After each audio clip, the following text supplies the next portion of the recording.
see people coming in. Welcome. Take the seats around the table, please. It's easier to take notes. Even close to the panel, it's not a problem. Here, yeah. Thank you. A snowy day.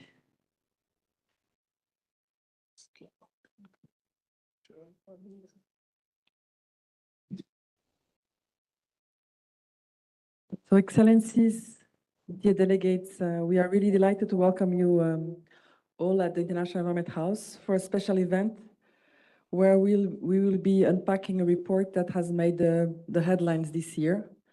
And as I'm speaking, I realize that we haven't opened here the mic.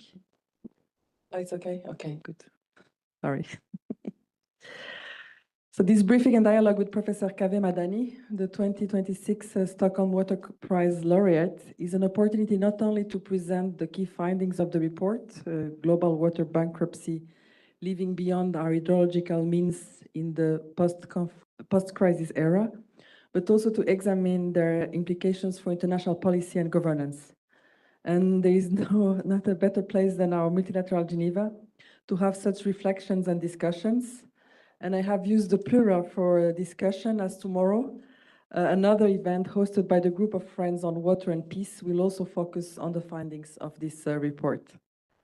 And before we begin, I would like to emphasize that as you are joining us this afternoon for a meeting convened by United Nations-led bodies, it is important to recall that organizations across the United Nations system are committed to ensuring that all events provide an inclusive, respectful, and safe environment for every participant. And actually, we are joined by over 100 people online. And conscious of the challenges some of your countries are facing, we stand with you and our United Nations colleagues around the world, working to contribute to a world in peace, standing for human rights, and respecting obligations arising from treaties and other sources of international law. And without further ado, we will now welcome His Excellency Ambassador Peter McDougall, who is the permanent representative of Canada to the United Nations office in Geneva, to start with his remarks. It is to be noted that Canada hosts the United Nations University Institute for Water, Environment and Health, and provides valuable support to the Institute. And also congratulations to the 30th anniversary of UNU-INWEH, and to the continuous support of its host country, Canada, throughout these 3 decades. I will have the pleasure to introduce and give the floor to the discussants after the presentation of the report. So without Excellency, over to you.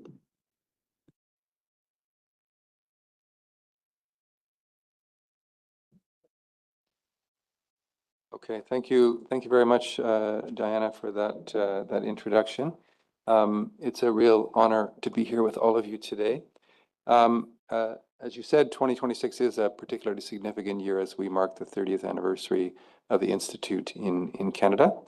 Founded in 1996, it's been supported by our government, whose consistent funding commitment has helped shape and strengthen the organization. First established for many years in Hamilton, McMaster University, and then Professor Madani has since his taking over the organization, has brought its the headquarters to Richmond Hill, Ontario, which is outside Toronto. This is a long-term partnership that's enabled the Institute to advance cutting-edge research, policy innovation, and capacity development at the critical nexus of water, environment, and health. Over the past 3 decades, the Institute has helped address some of the world's most pressing security and development challenges. It uses research, capacity development, policy engagement, and knowledge sharing to bridge the gap between scientific evidence and the practical needs of policymakers and UN member states, particularly in the Global South. The Institute collaborates with a network of diverse partners, including UN agencies, governments, academia, and the private sector and civil society. And I will say, since Dr. Madani and I worked together in Canada, that you have personally done an incredible amount of work to diversify the partnerships that the Institute has over since you've taken over the Institute. Its work is achieved by developing evidence-based solutions that strengthen human security, resilience, and sustainability worldwide. For Canada, on World Water Day, we announced that we will be launching our efforts to develop the first ever national water security strategy. We have a relatively new agency in Canada called the Canada Water Agency, which will lead this effort and seek to collaborate with those who hold water management responsibilities, both at the federal, provincial, territorial level and with Indigenous partners in Canada. In the coming months, the agency will engage with partners and stakeholders and Canadians on water security challenges, opportunities, and priorities. And we look forward to working with Professor Madani and the Institute to help inform the development of that strategy. It's all a real honor to join you here today, and I want to again congratulate you on being named the Stockholm Water Prize laureate in 2026. It's a remarkable honor and a remarkable achievement and recognition of your work.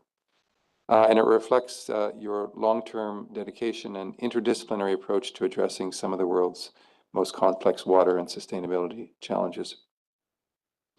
Throughout his career, Dr. Madani has worked tirelessly to bridge the gap between academic research and practical policy implementation. His contributions to science, policy, and society have made a profound and lasting impact.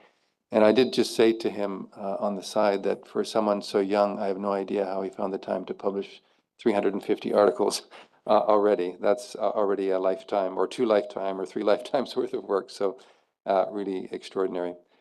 Your work has advanced not only understanding of water systems, but also the tools and policies needed to secure them for future generations. As the author of the 2026 flagship report, Global Water Bankruptcy, Living Beyond Our Hydrological Means in the Post-Crisis Era, Professor Madani has highlighted the urgent pressures facing freshwater resources worldwide. His work underscores the need for coordinated action, innovative solutions, and strong leadership to ensure water security for all. With that in mind, I look forward to exploring some of these issues and hearing Professor Madani's insights. Please join me in welcoming Professor Kaveh Madani, Director of UNU-INWEH. Thank you. So, to the report now. The report has a number of shocking statistics. So over the past 5 decades, the world has lost about 410 million hectares of natural wetlands. In some locations, we've already lost more than 30% of glacier mass since 1970. 50% of global agricultural land is already moderately or severely degraded. Nearly 75% of the world's population lives in countries classified as water insecure or critically water insecure. And you warn that the world has entered an era of water bankruptcy. So let me start with a basic question. What is water bankruptcy? Thank you very much for the very kind and generous introduction. Also, big thank you to the Geneva Environmental Network for the arrangements and for the invitation. Diana, thank you very much, and our colleagues at UNU-INWEH also working with them to make this event a possibility. And also, I think before we start the discussion, it's an opportunity for me to thank Canada for 30 years of support of our activities. And I think it has been a collective success of generations of people who have worked for the United Nations University Institute for Water, Environment and Health, and we continue working together with the passion of, I think, highlighting what is happening around the world with a lot of people and top researchers coming from different parts of the world, especially the global south. And one of the things we want to do through research is to highlight some of the things that, or some of the blind spots that some of the circles we might miss. And I think the research lens gives us that power to also talk about the facts, the things that are happening, and sometimes be less diplomatic and real about what is happening. And I think that's something that this report is trying to highlight, that the fact that those statistics are real. Our situation is no longer like the past. What we thought would be a temporary thing is kind of a new normal, a new condition that we have to live with. And it is important to understand and define that. The report as you said, has a lot of striking numbers. Sad. It is sad. I mean, it's good to talk about it on a snowy day. So at least there is hope. The nature is recharging our banks. But the reality is that we are dealing with a situation that now we call water bankruptcy, and I want to define it. So as the concept suggests, we are talking about bankruptcy, meaning that our expenditure is more than the available resources or income. But let's break it down. When it comes to water, what is the what constitutes our budget? The checking account is our surface water, our green water, our soil moisture, our snow. This checking account gets recharged by nature all the time, every year, sometimes more, sometimes less. Maybe with climate change is even less than before in some parts of the world. We have our savings account, our glaciers, our groundwater that we inherited from the previous generations.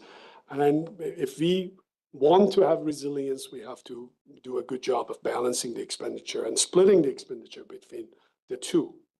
What has happened, though, is that we have exhausted our checking account. The checking account in many places is shrinking. And then we have tapped into the savings account and kept spending that without giving it a chance to get recharged. So that brought us to the situation of insolvency. For an extended period, our expenditure is more than the available water. It was possible by stealing this share of nature.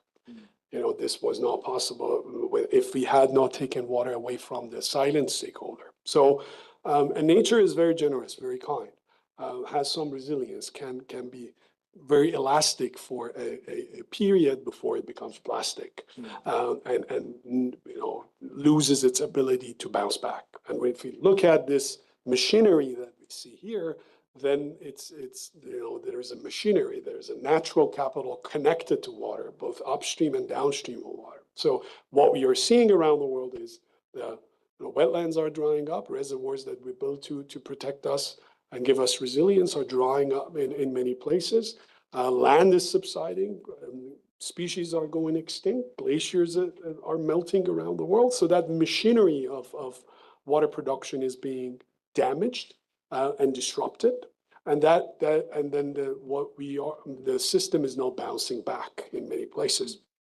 And this, whether it's land subsidence or soil salinization or the species that go extinct, we cannot really bring them back. And that's what defines the state of water bankruptcy: insolvency plus irreversibility. And that is, I think, what we are trying to say here and define this state that we think it's a post crisis state, a state that requires actions to be different from what we have been talking to. And that's why the report argues that the way we have understood the water problem is no longer adequate, maybe, or appropriate, or the way that we have analyzed the water problems around the world is no longer appropriate for this setting or for this new condition. Okay. So the freshwater cycle is pushed beyond its safe operating space. Many natural water systems are no longer able to return to historical conditions. And so you just described water bankruptcy, but how is that different than water stress or a water crisis? Very, very, I would say, a very good question here. We are very much used to the term, for example, water stress. Like, how much water are we consuming or withdrawing compared to how much water we have available? If you look at the most water-stressed countries, you see that some of the rich, dry countries of, for example, the Middle East are among the very water-stressed countries. And then you have a lot of water-rich countries of Africa, for example, that are poor in terms of their economy or economic power, but they're not high water stress. So in our lens, it seems that nothing is wrong in those places where for example, California or Israel or Qatar, these states that don't have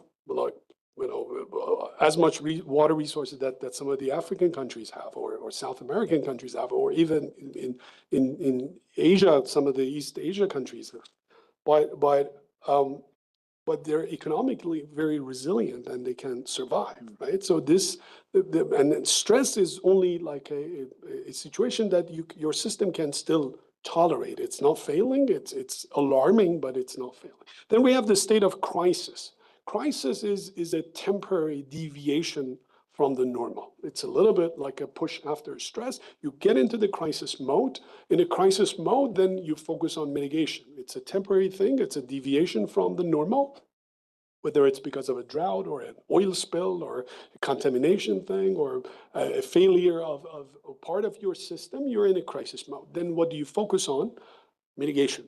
And that's something that we will focus on to bring the system back to what it was.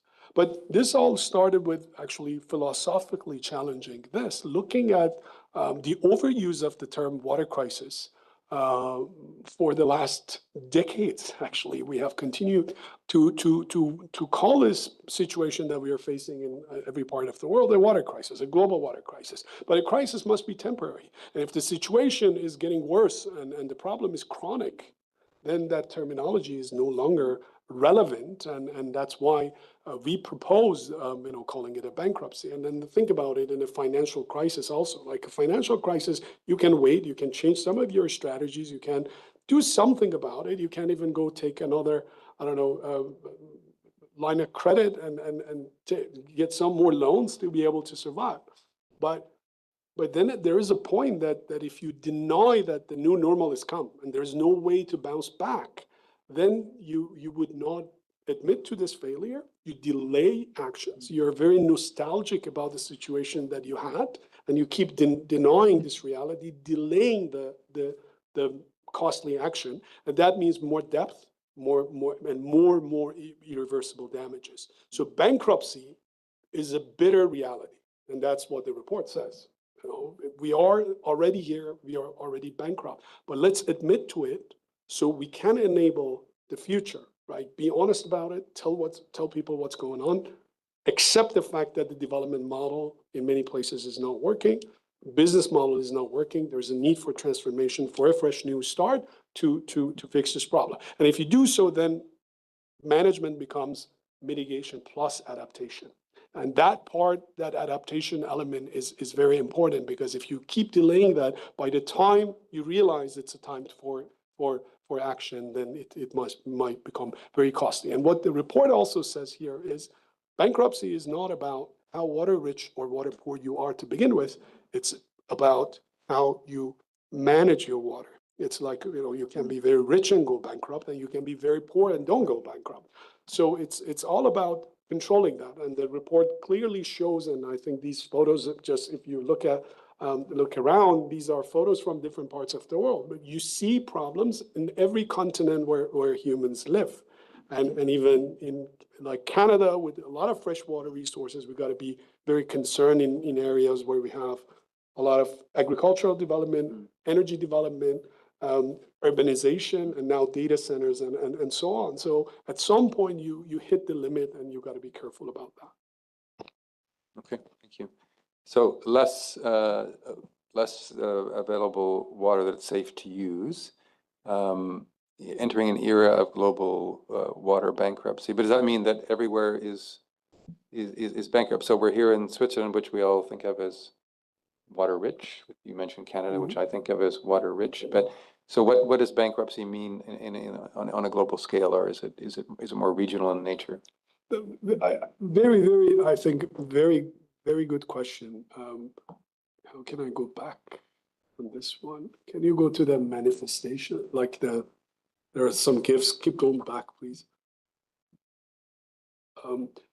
I can point. Actually, the fourth photo there is Switzerland, and it's an incident a few years ago. Glaciers and what happened to the villages there. Yes. The one next to it is our headquarters. When New York actually had that situation because of the fires in Canada. The one next to it is actually Lake Mead. That's the behind the Hoover Dam. That's the biggest reservoir in the United States that promoted actually a revolution in dam building. Lots of leaders of the world saw that, got inspired and thought about building, and so that kind of I think triggered in a way the hydraulic mission of humanity. But we are seeing these signs in different locations. Lake Mead, by the way, recently has been at its lowest level of storage in its history. Right? And this is about a place that there's no shortage of science, there is no shortage of financial resources compared relatively to other places, but still there we are facing these situations, and in many cases we cannot even stop the situation. So when we said we have entered the era of water bankruptcy, it doesn't mean that every system, every nation, every river basin, every aquifer around the world is water bankrupt. But it means that we are seeing more and more systems around the world that are getting into the state of water bankruptcy where they lose their ability to bounce back, insolvency plus irreversibility. And why does that why that matters for us? We are learning it the hard way now with what is happening, with the closure of the Strait of Hormuz. That's an equilibrium in the world that we didn't think about, right? And now that is happening. Now we're seeing the disruptions around the world. The reality of the world is that we are interconnected through a lot of chains, trades, and relationships that we don't appreciate, and until the point that the disruption of the equilibrium comes. So if that happens, when systems in other parts of the world fail, we got to be worried, because if rice cultivation is compromised in India, we all are going to get impacted here. So the global risk landscape is being threatened by the failures that are happening one after another, but they appear in different forms and shapes. So you might think that water bankruptcy is always about quantity. No, it can be also about quality, because we have in a lot of places in Southeast Asia, for example, we have water on paper, the quantity is there, but the quality is not good. And if the quality is not good, that's a toxic acid. Like, it doesn't serve you. Right. So we see different manifestations of different forms of appearance of the signs of water bankruptcy, and they can be different from one location to another. So top left, that's Chennai in India, one of the largest cities, hitting day zero, but it wasn't the only one. Recently, Tehran, my hometown, with lots of reservoirs around it, a city where you can ski with ski resorts and all of that. It was very close to its day zero, and only like a few weeks of water left. We have all have heard about the case of Cape Town, and now Sao Paulo, and this year Johannesburg. So they are facing this issue. Next to it is glacier melt in Tibet. Bottom left, I already talked about it, Lake Mead. Next to it, another case in India. The wetland has got red because of quality issue. Next to it, soil salinity, like high soil salinity in Australia, destroyed everything. And next to it is Lake Urumia in northwest Iran, one of the largest hypersaline lake in the Middle East. But that story is very similar to the Aral Sea issue, to the problem of Dead Sea, to the problem of the Great Salt Lakes in the United States, because they're just repeating themselves in many locations. And next to it is in Turkey, because of the groundwater withdrawal, too much groundwater withdrawal. So they appear in different shapes and forms, and they can be very different. So if you're in Switzerland, where everything is green and temperature is different, the way that this problem appears would be very different from a very dry landscape, let's say Arizona or Qatar, for example. Thank you. Your report also talks about excessive groundwater extraction that's contributed to land subsidence or land sinking of over 5% of the global land area, includes over 200,000 square kilometers of urban and highly populated zones where about 2 billion people live. And in some locations, land is sinking by, according to the report, 25% per year, which reduces storage capacity, creates flood risk. The situation is this bad. it's causing irreversible damage. Why should we be taking, why should we be taking action? And is there a risk that the language of bankruptcy makes it seem beyond hope or beyond the pale? So it's just a little bit of an Iranian wisdom here. We always thought it won't get worse, and it did. And if you don't stop it, it gets worse and worse and worse. You got to stop this. Yes, the reality is bad. This, planet Earth is dealing with cancer, and we can deny it or say we got to do chemo. It's not going to go back to where it was. But if we take action today, we can prevent a collapse of the system. So yes, there is that risk that you can just take this as a metaphor and say we have already failed and everything is irreversible and nothing is going to get better, or just understand that. And I think the report does, I think I shouldn't say a good job, but it does pay attention to the fact that we also need to provide solution and speak about solution. And this is the chance of humanity, despite being in one of its worst periods or eras of modern history when it comes to cooperation and everything we are seeing around the world in this fragmented environment. There is a chance to take action that not only serves our water agenda, but also many other things that are connected to it. So yes, it's a bitter reality, and we got to be careful about it. We got to be careful about when we use it, where we use it. If it's absolutely inappropriate to call every system bankrupt, every place bankrupt, and overuse this, because we will do the same thing that we did with water crisis. Water crisis at some point we became numb. We had no reaction to this thing anymore. It was just a background noise. We want to avoid that. Use the terminology responsibly, but also talk about the solutions that exist. But we think, as people working for the United Nations University, that the world has a chance and capacity and means of I think preventing further irreversible damages while serving some of its major and important goals. Okay. You've also said that it's sort of picking up the theme of hope, that it's an unprecedented strategic opportunity for the world. Could you say more about that? Yes, and I don't want to sound delusional. I think, when we are seeing even nations fighting over transboundary systems because of all this pressure, where we are seeing non-stationarity, the changing of the old conditions based on which we negotiated our treaties. So everything has changed. Land use has changed, population distribution, and everything has changed. Climate is also changing. But let's talk about it. And where is water in the global policy agenda? If you look at the global policy agenda, when it comes to water, we have a bias toward WASH, health and sanitation, which is extremely important, and it's humanitarian. We got to do something about it, and we're even failing there. But that's something that every country agrees with, that something we have to do. But there's less about what we do about the declining availability of freshwater resources around the world. Add to that the fact that 70% of the world's water is in the good hands of farmers. Where do they live? Mostly in poor countries, poor economies, developing world.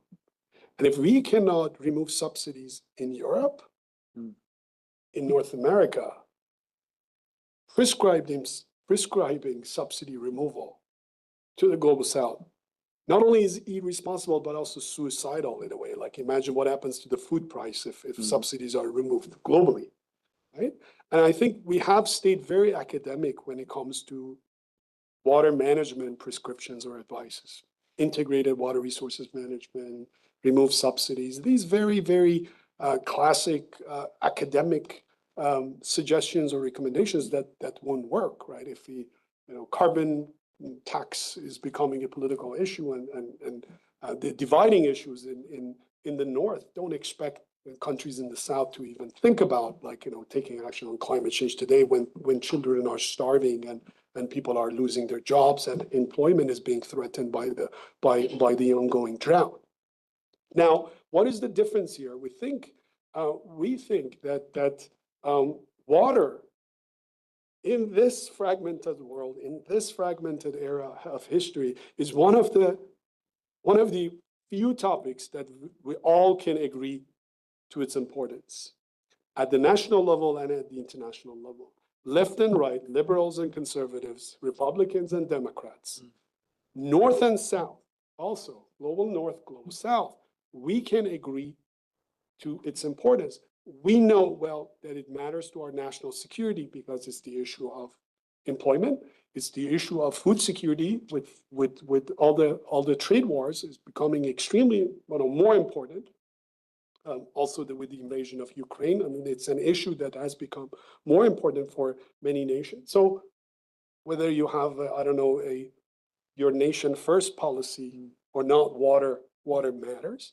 But then it's one of the things that if you invest in, you can align national priorities with international priorities, with the agenda to fulfill, peace, justice, resilience, sustainability, and so on. And a very important thing, let's go think about that machinery that we talked about. The report says you cannot protect water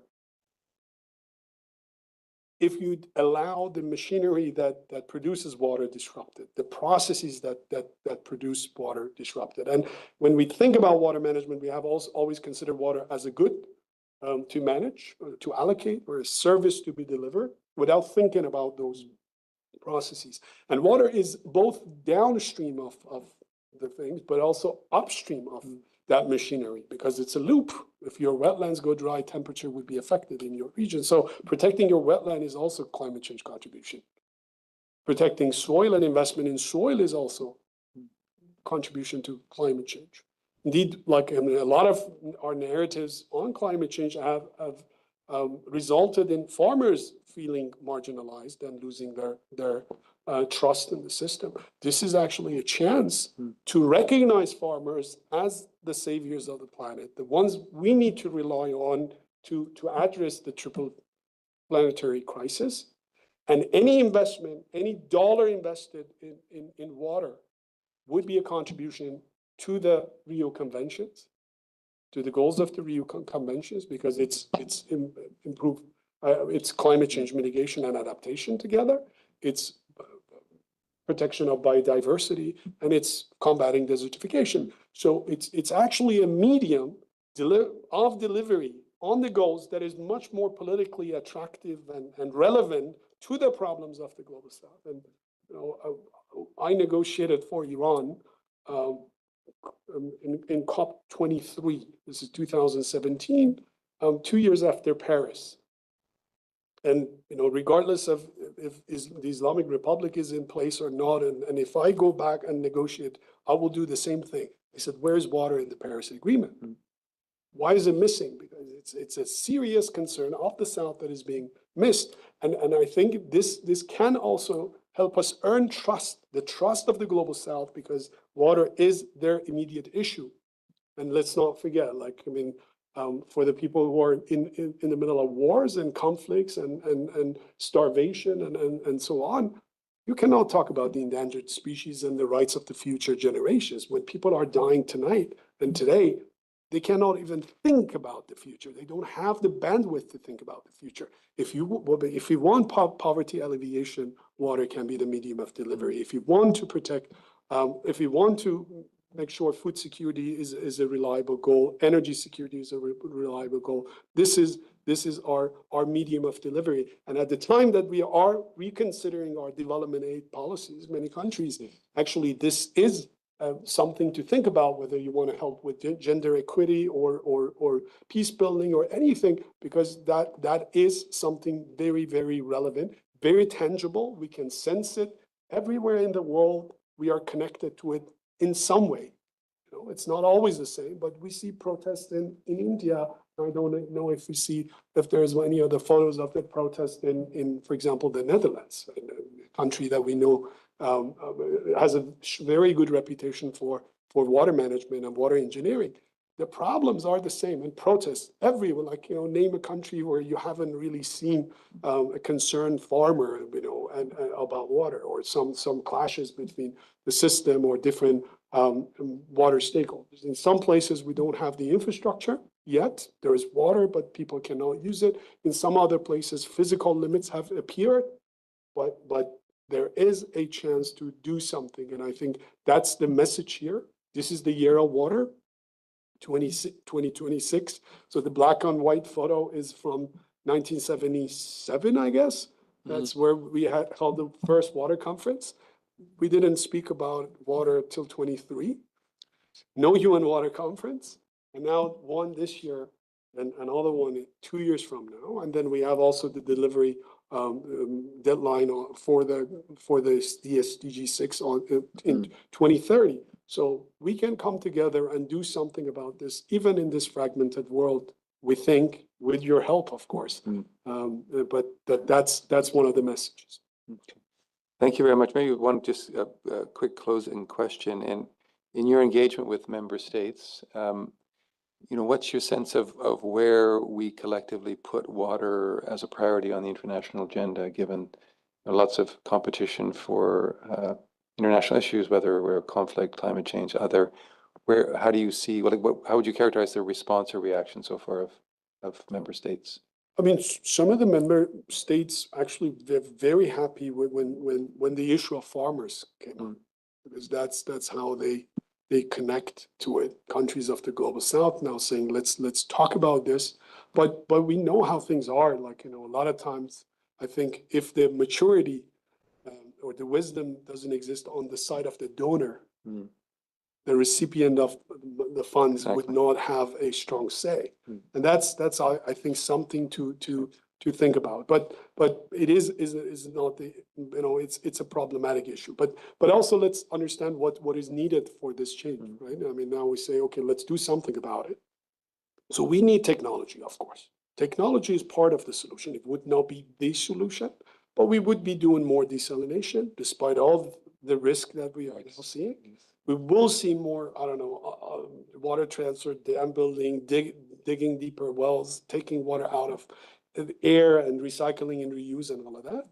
And for that, we need money, right? But we got to combine this with decoupling economies from water. Of course, there is no dry activity in the world, but we can still reduce the pressure of our economies on water. And that's something which is very hard in the global south, because water becomes a job provider.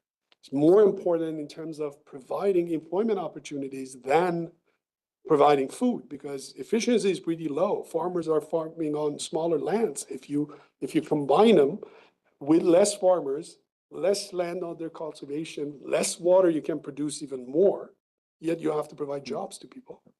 And you don't want people unemployed. So that sort of decoupling is very hard, because you have to diversify those economies, and they have to invest in industry and service sectors, and that's one of the issues. I think the finance and technology need to be there, but if you recognize the fact that investment in water can be relevant to investment in the energy sector, and poverty and alleviation and so on. Maybe the next time we're approving budgets, we don't first say, this is going to be an EV budget, let's find a place to spend the money. It would be, okay, let's look at what's needed in that country, and that I would say environment or nation or location, and then think about something that can improve the efficiency of investment or effectiveness of investment, and we can hit many birds with one stone, of course. Not an good environmental conclusion, but. Thank you. So thank you very much, Kaveh, Professor Madani, for describing this really essential framework that's grounded in, I have to say, real honesty about the irreversibility of losses, the need to protect remaining water resources, and the importance of aligning policies, national policies, international policies with hydrological reality. So with that, this will come to a close, and I will now pass the microphone back to Diana. Thank you. Thank you very much, Excellency. And thank you, Professor Madani and Ambassador McDougall, for helping us navigating through some of the key findings of the report. So we have heard that we have exhausted our checking accounts, planet Earth is sick, and that water can bring or should bring us together. Water connects us, and investing in water is investing on our planet, its biodiversity, and our international agreed goals. And we'll now also discuss and navigate through some of the implications of the findings of the report for international policy and governance. And for that, we have invited some friends from various processes here, some key actors. But as we start, I also want to mention that it was not easy to find colleagues to join us today, because as we speak, our ocean specialists are in New York discussing BBNG. Our water experts are in Rome for a UN water meeting. Our trade friends are in Yaoundé for the ministerial. And the Human Rights Council is still ongoing. Nevertheless, we are delighted to have 4 key experts here with us. We'll start with the Office of the High Commissioner for Human Rights. We are joined by Therese Anderson, who is a human rights officer working, among other topics, on the right to water and sanitation. So let's hear from Therese her reflections on the findings of the report. Over to you, Therese. Thank you, Diana, and thank you really everyone for inviting us here. As Diana said, my colleagues are indeed caught up in Rome. I think there's a working group on the last day of the UN Water meeting today, but it's really happy to be part of this panel, and we wanted to dive in, really, first of all, welcoming this report. It's an honor to be here with Professor Madani and, go straight into the human rights lens, viewing this report without repeating any of the facts. And when we read this report, I mean, it's really clear to us how many of these findings are resonating and what we see come out of the human rights mechanism. So, what we've heard from the Special Rapporteur on rights to water and sanitation, what we've seen come up in the treaty bodies, particularly the treaty body monitoring economic, social, cultural rights, and the UPR. And really, when we look at the rights to water and sanitation together with the right to clean, healthy, and sustainable environments, we saw a lot of convergences. First of all, obviously, everyone depends on water, needless to say, but what's really striking is how these impacts are so disproportionate on persons that are in vulnerable situations. And why are they in vulnerable situations? There's a convergence of resilience that depends on safeguards, depends on different kinds of subsidies and protection mechanisms that is not adequately taking into account the situation of those that are most left behind. So that's very much our human rights angle, people-focused angle to this.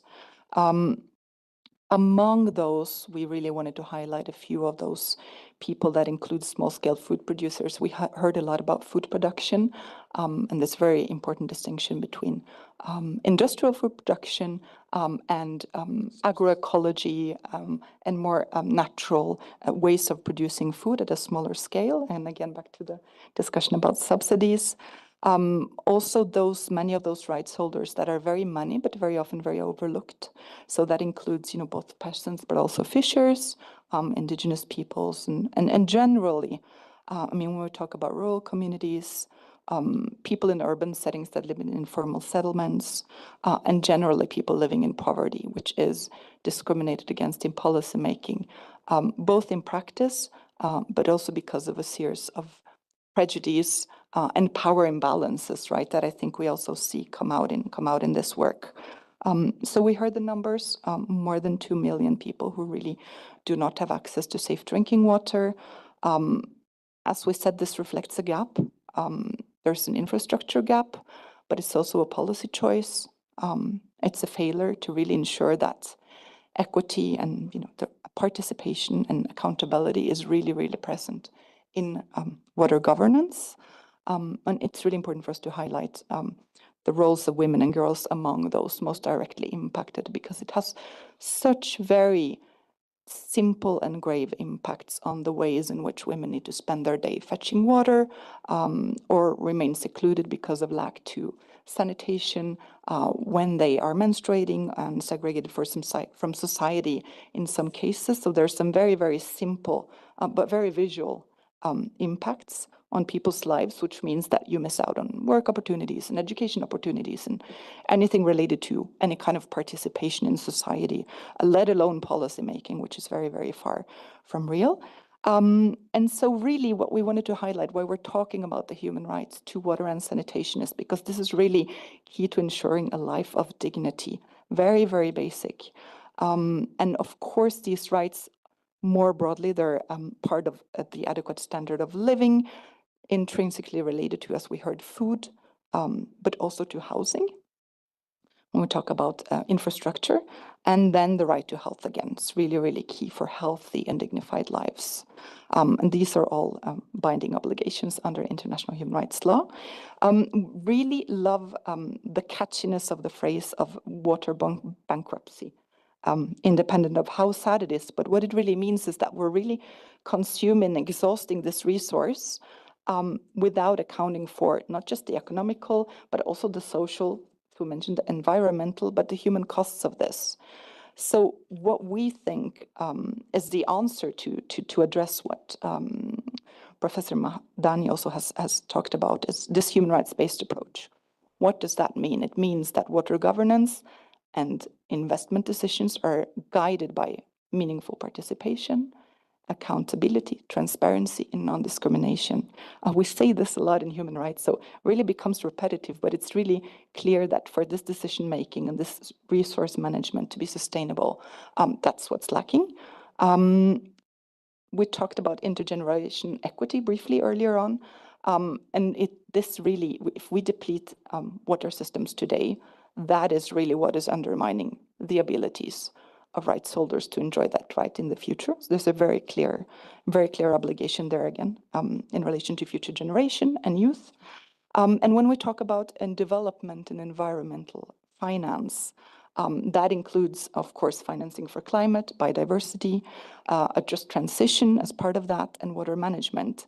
Again, we go back to the principles of equity, flexible financing, accountable financing, and financing that is predictable. Obviously, it needs to be aligned with states' human rights obligations, but also, most importantly, it really needs to reach those communities that are most affected by water bankruptcy or by water crisis, by water scarcity, and so that people are able to participate and to claim these rights. Maybe a final point here about business activities, looking at the UN guiding principles for business and human rights, really to make sure that it's clear how, whilst it is member states that have obligations under human rights law, businesses do have very clear responsibilities, not just to do their due diligence, but also to address any adverse human rights impacts that is affiliated with their businesses. And I think when it comes to the use of water for various kinds of agriculture, business production, artificial intelligence, storage, and so on and so forth. That's very important. That's really, really key. And we wanted to remind you all that we've been so lucky to be part of UN Water and develop a policy brief now on what a human rights-based approach to water sanitation and environmental action looks like. And that also puts forward some good practices about that are all being implemented across the world. I'll stop here for now, but we're really, really happy to be allowed to contribute with the human rights aspect to this discussion and to be here today. Thank you. Thank you very much, Therese, for your insights into this discussion. So our next expert is joining us online, and it's my fault. I sent him the wrong concept note earlier this week. We are joined by Michael Liu Ki-sung, who works with the Employment Investment Branch of the International Labour Organization. So we will put him on screen. Michael, you're still not on screen here in the room, but it's coming. And we look forward to hear what you can bring here to the discussion. Thank you. Yes, thank you, Daniela. And thank you for having me. Can you hear me okay? Yes, we can. Okay, great. No, thank you. No, and thanks for having us. And yes, apologies about the confusion. but I'm happy to be able to join online and to have been able to follow the discussion. So thanks also to Professor Madani and the report. I think it opened some really interesting perspective on how we talk about water. Of course, from the International Labour Organization perspective, our focus is very much what we call a human-centered focus, and so there's a lot of questions of what are the human implications of water bankruptcy, and it was nice to hear in many occasions how Professor Madani referred to employment, which is not the only part of the human perspective that matters, but of course from the ILO side, that's one of the key ones. And that the way that so much employment is tied to water, and that this then immediately brings another political dimension to water. Of course, there's, as spoken earlier, the basic human right political dimension, that access to water is a basic human right.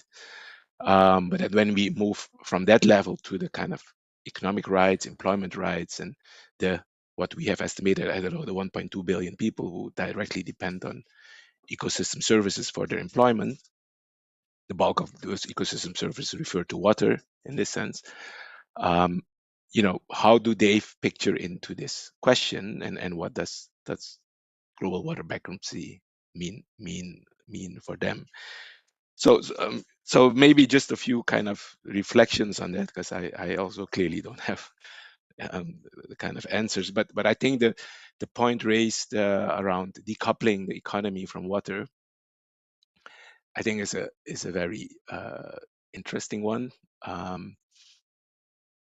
It's also, but it's quite a complex one in many ways, because so for instance, in agriculture, we can often decouple agriculture from jobs partially, and that we've seen that, but it hasn't meant that. And so then also from GDP, because the other sectors in the economy have a relatively smaller importance in the overall economy, but it doesn't necessarily translate that those economies become less water, more water efficient, or reduce their use in water. It's just that we increase output. We still use a lot of the water for the increased output. So the decoupling is a question we all, I think, need to think about. What does it mean, and what are the different ways that economy can be decoupled from water? What does it mean in different sectors, and what does it mean in different countries, and what does it then ultimately mean also from our perspective, at least for employment? So that's one kind of set of questions that I think come up. I think the other, which I don't know if the report goes into much, I didn't see from the summary.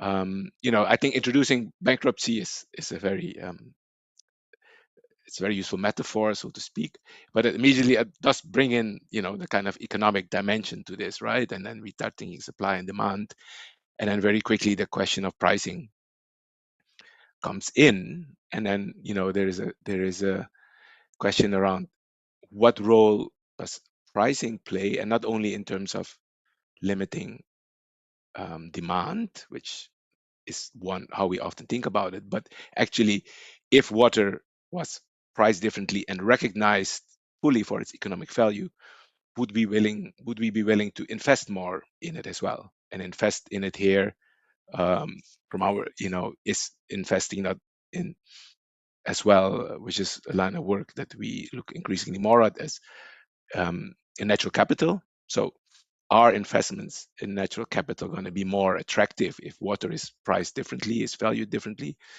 And from our side, then, are these investments in natural capital, what is it? Are they potential employment creators as well? So can we be looking at investment in natural capital? We use nature-based solutions as the primary mechanism for those investments. How does that translate into or impact on jobs and incomes and livelihoods? And is that a means we need to think of? But it is very difficult to promote these investments in natural capital, because actually partially, and not only, we don't value nature, so there's no incentive. And within nature, the most important commodity, so to speak, that nature provides us with, which I think this report points to, is water. But even there, the pricing, or it clearly is not generating from a purely economic side enough incentive for governments and the sectors and private sector to invest more, especially on the kind of supply side and the natural capital side. So those are, I think, some of the kind of questions that come into mind. And then the third one, I think, which is also for the ILO a key issue, which is around just transition, which I think was also mentioned in the report. And while we have most of the global discussions around just transition are around, energy shifts and how do we transition to energies, and who are the winners and losers in that regard, and how do we compensate, it's just as relevant. And the just transition in the discussion in ILO is also framed in that sense. It's not about climate, it's about actually transitions to more sustainable societies and economies, as we call it. And there are a set of very complex just transition questions in the water sector as well. So if we need to restore watersheds or wetlands, and there are people living in those, how do we reconcile that? Who has to stop doing what, or who has to be supported in making, restoring this watershed, or restoring lands, etc. So those are, I think, really important questions, and where I think a rights-based approach, as the colleague from the Human Rights Council referred to earlier, and what we, a social dialogue approach, which how we think of it, is where stakeholders are in a very solid, structured way able to discuss these questions and come up with collective solutions, so that all the voices are heard in the process. I think are all really important. So yeah, I mean, I think those are some reflections from our side. I want to thank everybody again for putting this event together. And yeah, back to you, Daniela. Thank you very much, Michael, for your reflections. So we'll now move to our next expert here on this panel. We are joined by Paul Smith from the UNEP Finance Initiative. The report refers to private funding also. So maybe, Paul, you can also start by explaining to our friends here what the UNEP Finance Initiative is. So you have the floor. Yeah, that's a good call, but I have that covered. I think people see UNEP and they think, oh, that's the UN Environment Program and our engagement with governments, but actually the Finance Initiative is a little different. Unusually for the United Nations, it's very private sector facing. So the Finance Initiative is a program between the United Nations and private financial institutions aiming to move the finance sector towards sustainability goals. And we're actually a membership-led organization. So our members comprise approaching 400 banks, so I get that right. It keeps going up, even in this political environment. 400 banks, which cover around 50% of global banking assets. We also have the Principles for Sustainable Insurance. That covers over 150 insurers, covering 60% of global insurance premiums. And we have very close linkages with the Principles for Responsible Investment for our cousins in London. And they cover around 7,000 asset owners, asset managers, fund managers, etc. So yeah, that's the UNEP Finance Initiative. And I'm really happy to be here. Thanks, Diana, and fantastic reports, Professor Madani. And thanks also to Ambassador McDougall for moderating. Of course, coming from the Finance Initiative, I loved the title of the report, Water Bankruptcy. I mean, if you can get anything to switch financial institutions on, it's talking about bankruptcy. And so I think we need to be, through the Finance Initiative, promoting this report as much as possible, because it frames the water post-crisis, as it were, from a need to restart. When you're bankrupt, you need to rethink the way that you do things. And because we're talking about bankruptcy, we're thinking about, okay, what's the financial materiality of this, of these damages, of these losses? So that's why I was a bit surprised in the report. I mean, towards the beginning of the report, you talk about the primary audience for this report, but I couldn't see businesses or financial institutions. So I think we need to change that and to ensure that businesses and financial institutions are reading this report and understanding that we are way beyond the point of crisis, and this issue is going to have financial impacts across our economies and financial institutions. I work for the climate adaptation team at UNU-INWEH, and of course water, along with heat, are the two key broad changes that are facing our climate. Perhaps to put a bit of color onto the actual financial impacts, because I think that is something that we can add. Over the last year as well, the financial sector has been looking increasingly at these water risks. It's been bubbling under for some 10 to 15 years, but last year there were two very important reports, I felt. First of all, from the European Central Bank, which together with the University of Oxford and LSE assessed risks to the Eurozone and identified that surface water scarcity alone, so not even talking about other risks to water, could put 15% of Eurozone output at risk. And this is from a 25-year drought, so an extreme drought, but not the worst situation. And that number rises to 30% when you're talking about the Mediterranean basin. In the UK, the Green Finance Institute estimated over the next 10 years a 12% reduction to GDP, equivalent to between 150 and 300 billion pounds to the United Kingdom's gross domestic product. And if we're talking about developing countries, UNEP, so our mother organization, produces every year an adaptation gap report where adaptation needs across developing countries and emerging markets are in the region of $300 billion per year. And every year it seems that they revise this number upwards. For ourselves at the Finance Initiative, unfortunately we don't have a water working group yet, but we should do, of course. We do have an adaptation working group, which over the last 2 years brought together 10 banks from across the globe. And because climate adaptation and water risk, which are a large part of that, are so context specific, we decided to look at two sectors of huge importance to the finance sector. First of all, agriculture and food, because banks are seeing direct impacts in this sector right now, and those impacts are global. It doesn't matter whether you're in the Netherlands, whether you're in South Africa, Ecuador, those will be impacting your clients and your investee companies, and they're seeing risks across water storage, drought, salinization, pollution, disease as well, which hits crops and livestock, all mentioned in the report. The second area is real estate, so properties, households, and this is of course because they're seeing the impacts, but also importantly because they can measure those impacts. In so many European and North American countries now, you can go online, access the data around flooding in particular, and that means that the financial institutions are able to assess those risks and to put a price on it, which is a lot more difficult in agriculture for the time being. But we're also seeing some unusual risks, and I think you highlighted at least one of those, which is subsidence.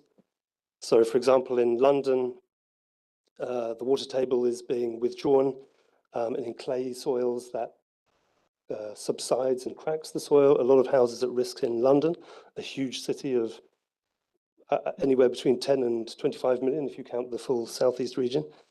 And unusually, something you didn't mention, but maybe it's a bit too niche, in the Netherlands, a lot of the historic buildings in Amsterdam are constructed on top of wooden piles. And we're talking about buildings that date from way back to the 16th century.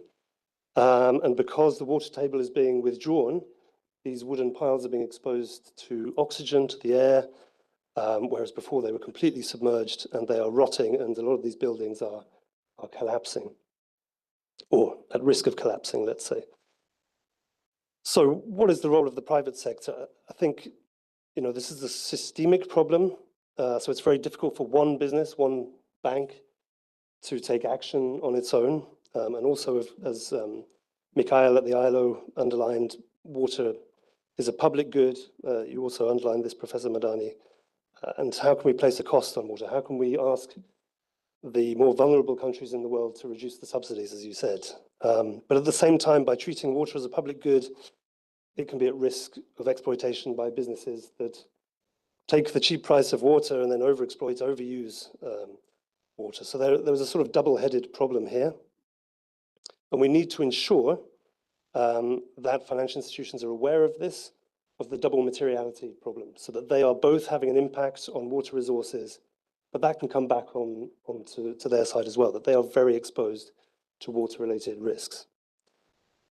So from our perspective at the Finance Initiative, we tried to put together guidance, norms, approaches that financial institutions can take.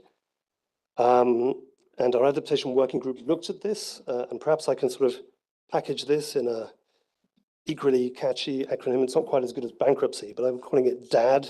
We need to be fathers of water risks. So first of all, there's data.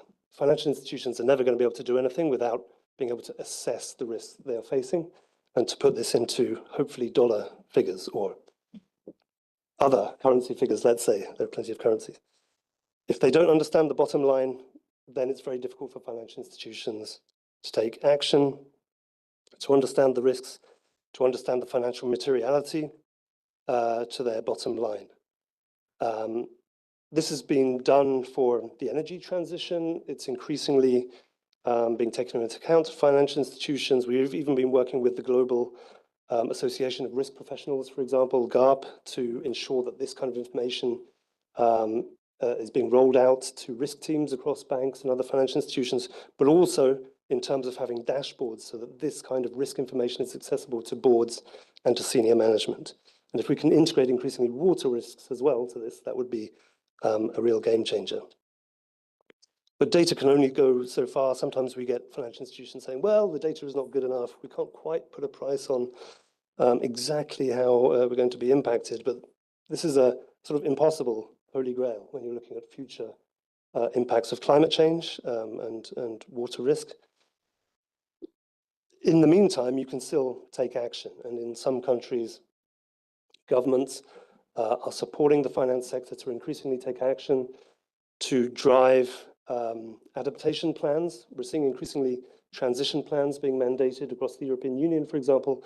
If we can integrate climate adaptation, so heat risks and water risks into those transition plans, that will help businesses and financial institutions to take action. And one extremely large American investor that we talked to last month are looking at adaptation planning as a critical metric for their assessment of resilience and water risks. So that's the D and the A. Finally, the second D of DAD, dialogue. As I said, this is a systemic risk, and without financial institutions talking to policymakers to ensure that they have a role to play within national adaptation planning, within water sector planning, ensuring that they have access to the correct data, ensuring that water is integrated into stress testing across the financial sector for banks, but also that there are incentives for the private sector to invest in water resilience. That's very important. But also dialogue with businesses, with households, ensuring that banks understand their clients' risks, because often their global models don't take into account all the risks that their clients are facing, but also so that they can understand the needs of their investee companies, of their clients, and where they feel that they can further invest into ensuring that they have water resilience.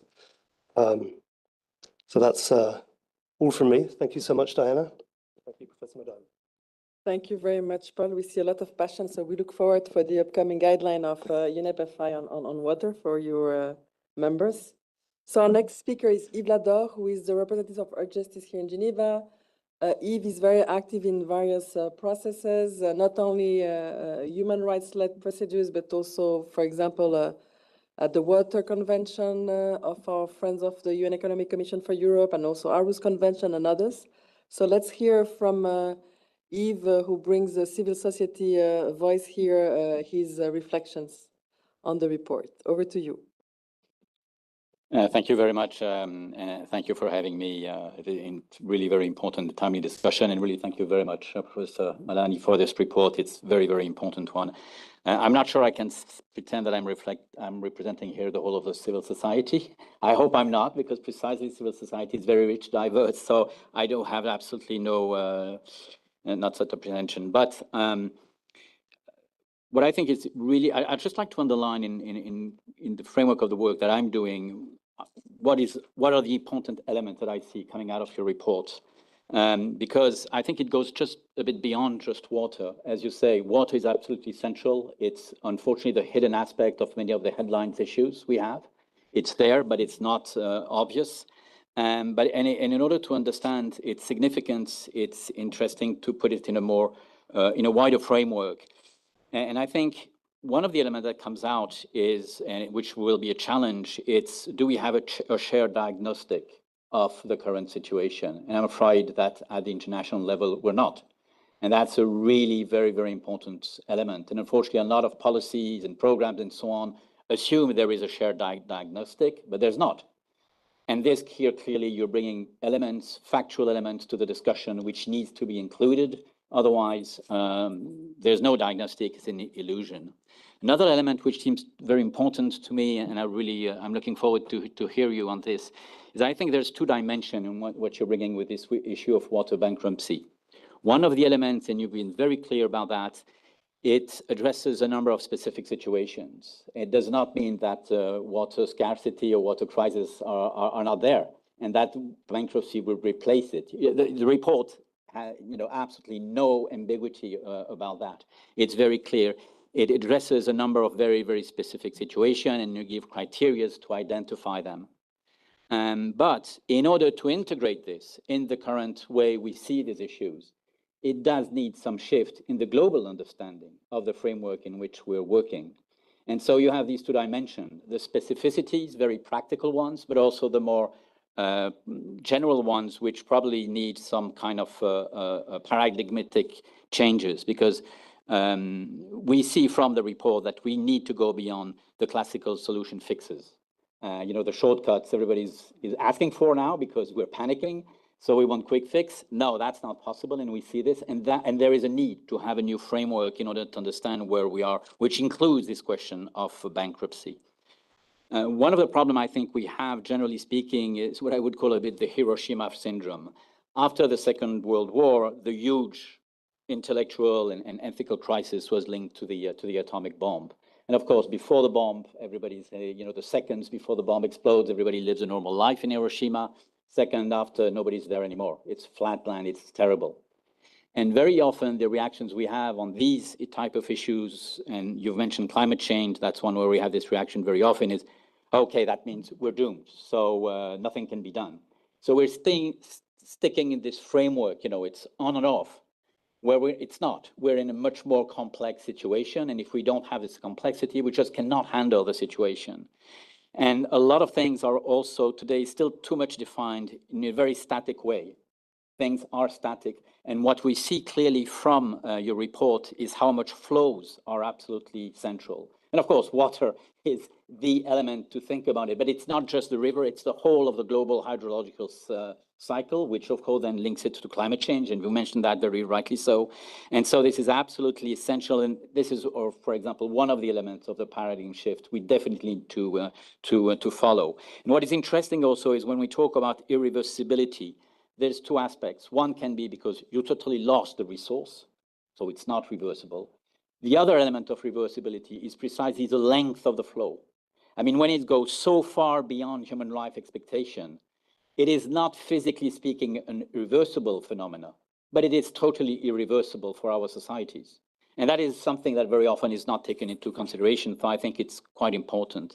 And so that's why we have to take into consideration the fact that now we are in a time, and you're talking about a new normal or a new era, at a time where we have persistent constraint and degraded situation and process. And usually this is taken away from the usual diagnostic.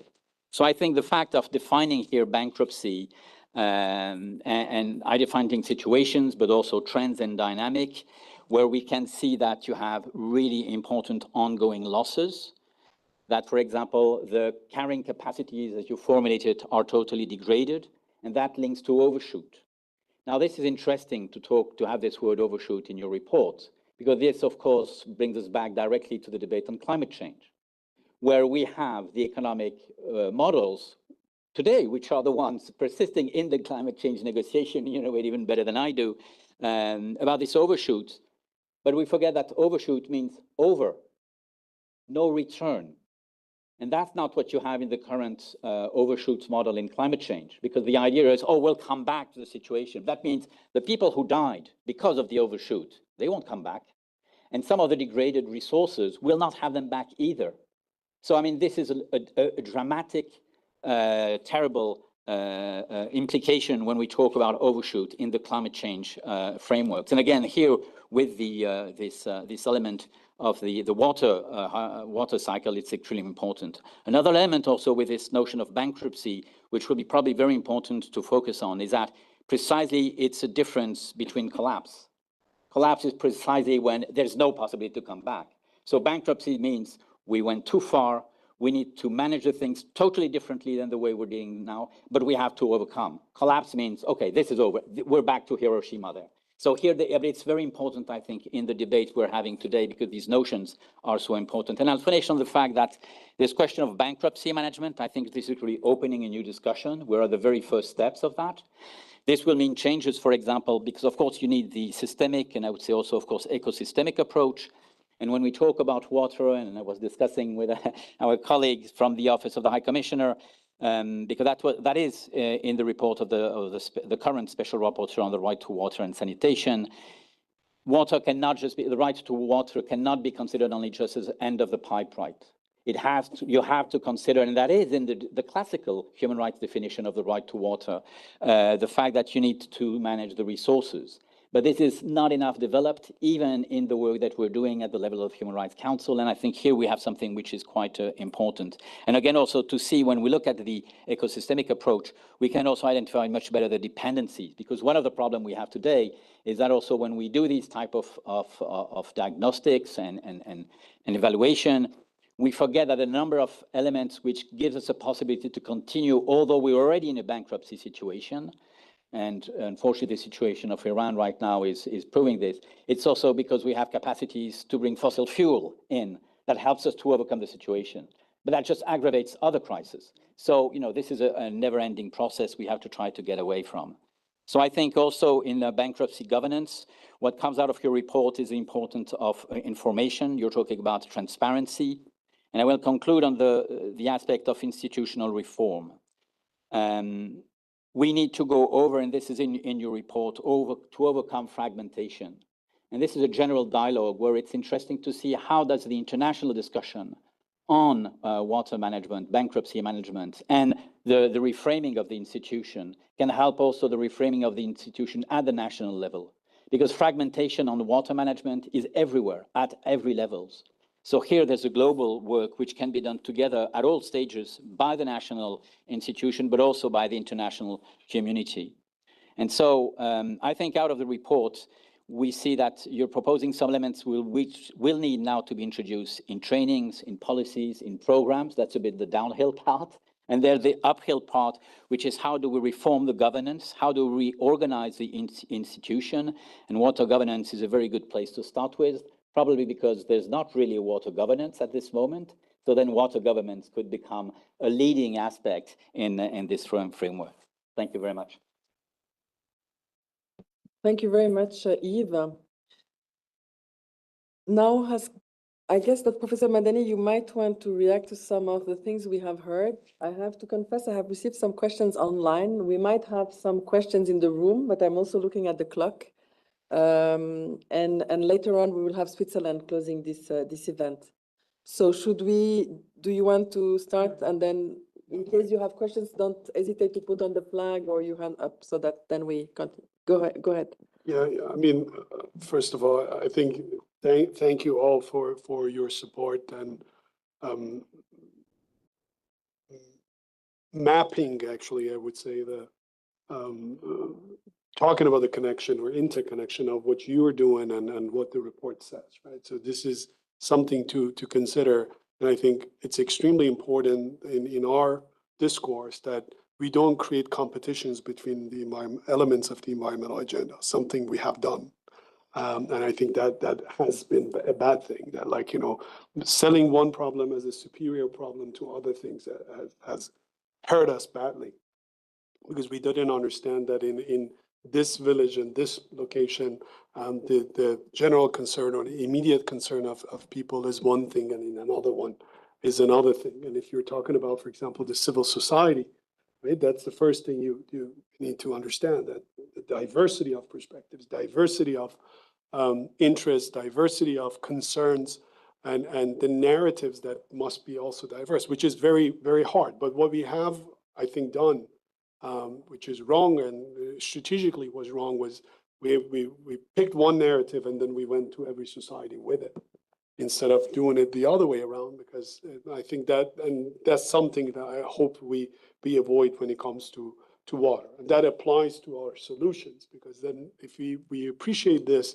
then our solutions would be different when we go from one location to another, looking at the priorities of countries, their risk thresholds, their concerns, their development stage, their socioeconomic conditions, their geography, their nature, and so on, and cultures, and so on. I think that's extremely important in all the things that we just heard. So I know a big thank you to all of you. But just a quick reactions to things from our colleague from ILO. So on decoupling, the major issue, as we said, so there is no dry activity in theory. So we cannot be successful in decoupling our existence from water and our economy included.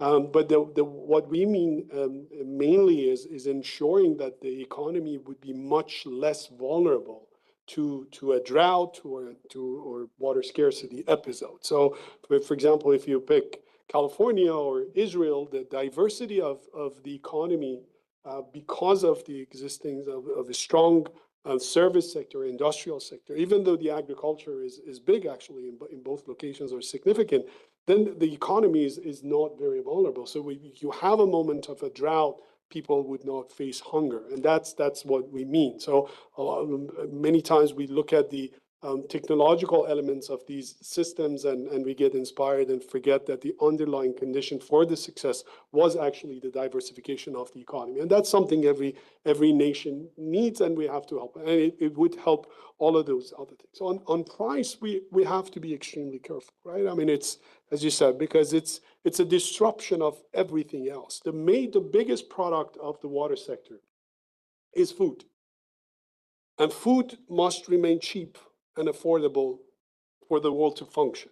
So if you want to raise the price of water, then we have to think about all the effects on the downstream effects and what comes after it. Plus, we have learned that neither the markets nor pricing can necessarily give us the means to cap water consumption. And where we have had markets, actually water consumption didn't decrease, and that still capping is a major thing, besides the price elasticity of demand and so on. But at the end of the day, it must be a rights-based approach and understanding that putting things together and understanding who's losing how much and how they need to be compensated, but not financially, but in terms of livelihood and alternative modes of livelihood. And if you don't have the alternative modes of livelihood for people, then we violate their human rights, we violate their and lots of other things, and it becomes a major issue. But one thing that the report also does, and you all mentioned, and would be relevant to what you said, is I think accounting. When we talk about data, one of the major problems in the water sector is accounting. I mean, you go to the most advanced countries or poor economies, we still can't do a good job of understanding what's in our checking account and what's in our savings account. Yet we are in a moment in history that we have an unprecedented capacity to monitor, to do surveillance and do calculations and estimations and computation. So that makes us hopeful, but that is something that we need to provide there's a digital divide. Many countries don't have the ability to do that, but we have the satellites. We can share data. This is less political. So whether you're dealing with a transboundary system or a system inside a country, that's a necessity. And it's not the challenge of the global south. In the Colorado River system, still have this major fundamental issues, but that we cannot really do the calculation. In Canada, we have the provinces and still the territorial issues and the share of data that becomes, I think, something very, very hard for us. And I think that would be extremely helpful. And the other thing is, what you mentioned, right? Quick fixes would not help us. And the problem is that when the urgency goes up, the attention would be, more attention would be paid. Then cloud seeding becomes a magical solution, right? And then people talk about something magical. You want something that would result in an overnight, I would say, solution, and that thing doesn't exist. And the reality is that we are dealing with complexity, not complication. So we are dealing with a problem that is complex, not complicated. And these two are fundamentally different, because in a complex problem, there is no way we will solve the problem. Eventually we'll die, but that would not happen, because it's all about trade-offs and navigating through complexity, fixing one thing, and then another thing would pop out. So that's something to respect and understand. And if you then think that way, then there are multiple goals, there are trade-offs, and we should not create a zero-sum game and a competition between, and I insist on that, between all of our agendas, and that's something we have done. We have to understand that there are investment areas for certain societies that work better than other things, and then we have to map actually the impacts. And it's a very hard thing, because at the end of the day, we cannot even understand the past. How can we make a projection of the future, right? And that becomes because there is no way we can do forecasting. We cannot even do the calculation of GDP, like how temperature increase would hurt our GDP. It's just an assumption, and it's a projection. But at the end of the day, it's guiding us to get there. It's similar to what we did during COVID-19. So we had projections. None of those were forecasts, because forecast means that there is, some level of certainty in the result. But they were very helpful to us, and then trends become very, very important, as you mentioned. And then the fact that the tipping point of one society can be very different. Like, if we fix, for example, climate as the only tipping point that the world should worry about, then you have these issues. Because in Iran a few months ago, we were worried about day zero. Then there was a rain, and then there was air pollution, huge air pollution, and then there was demonstrations. They're all interconnected, and now there is a war. So they're all interconnected, but if you make a if you have a miscalculation, and if you insist on certain, I would say, tipping points or agenda, then you would miss the whole picture and the interconnectedness that is I think the objective of, one of the objectives of this report was to highlight that water is complementary, not competing, but it's also a way to get a lot of other things activated. Thank you. Thank you very much, Professor Madani. As we are over time, I suggest that now we discuss at the coffee break, because I know that Ambassador McDougall has also to leave afterwards. So I give the floor to Switzerland, and then we can continue the discussion around the coffee when we are closed. Okay, very good. So Professor Madani, we need to engage with Nauru afterwards. So without further ado, we now turn to Andrea Aibi from the Permanent Mission of Switzerland here in Geneva. You have the floor. Thank you very much. As we bring this event to the close, allow me to begin first to express my sincere gratitude to the co-conveners for providing us with the opportunity to reflect on the Global Water Bankruptcy report released in January by the UN Institute for Water, Environment and Health. And a special thank you to you, Professor Madani, for sharing the findings of the report with such clarity and passion. And I would like to highlight three things. The strong data in your report, you are stressing the need for dialogue based on context, on reality, taking into account really the reality of the different countries and stakeholders everywhere at national, international level, north, south. And third, I would like to highlight the recommendation at the end of the report. They are very well crafted for politicians, decision makers, and there is a summary for journalists. I think is very useful and we will use it. I would like to also to thank Ambassador McDougall for his contribution, very valuable contribution in helping to unpack the report's key messages, and for its support to the center that Professor Madani leads on the work he does. Switzerland particularly welcomes the opportunity to discuss these findings here in Geneva, where water lies at the heart of numerous intergovernmental processes and initiatives. Switzerland is committed to the permanent inclusion of this topic in the priorities of the UN. And as debates on UN system reform continue, it is crucial to ensure that Geneva role as a hub for international governance is clearly recognized. We have a strongly support on this. Many organizations based here address different dimensions of water governance as we saw it today, making this region as a strategic center for global water dialogue and cooperation. Today, we heard insightful reflection from several of these actors, and we look forward to continuing this discussion tomorrow at the event organizing by the Group on Friend on Water and Peace. This afternoon, we had the Office of the High Commissioner for Human Rights, International Labour Organization, UNWEH Financial Initiative, and finally for civil society. Colleagues, there is nothing more fundamental to life on Earth than water. Yet, as we have been reminded in many places around the world, water is in a state of acute crisis and bankruptcy, as you said. The report frames water as strategic opportunity is in this fragmented world. Let us join forces to advance this critical agenda, particularly as we look ahead to the upcoming UN Water Conference. Thank you very much. Panelists, I'm sorry that we couldn't address some of the questions online. We will now continue the discussion for those who are here in person around the coffee and tea. And as it was mentioned, there is an event taking place tomorrow. So we'll see the announcement on the screen. So for those who can, you are welcome to join the event at Palais des Nations. I think we will address other aspects of the report there with different other actors and stakeholders. So thank you very much for joining us here. And we look forward to see you at other occasions. And thank you for all those who are involved in the preparation of the report, in the preparation of this event. Thank you to all our attendees here in the room and online. Thank you.